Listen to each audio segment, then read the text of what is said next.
All right, buckle up, everybody, because today we are taking a deep dive into global festivals. But not just any festivals.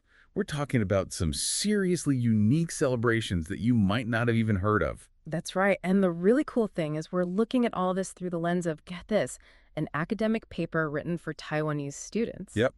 So we're getting a totally fresh perspective on these already amazing events. Exactly. It's like seeing the world with new eyes. Okay, so first up on our global festival tour is La Tomatina, the tomato-throwing festival in Spain. Ah, La Tomatina.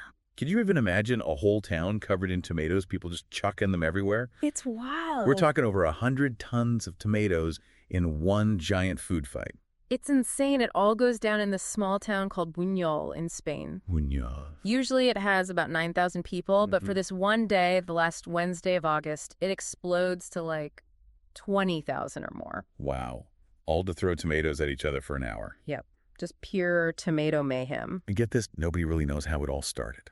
Oh, yeah. The origins are super murky. Some say it was a random food fight that broke out during a parade back in the 40s, maybe 1944, maybe 1945. Who knows? Right, right. Other people say it was some kind of protest against the town officials. And it actually got banned for a while, during Franco's regime. Yeah, but the locals, they wouldn't let it die. No way. They even held this, like, tomato burial protest. A tomato burial. That's hilarious. Yeah.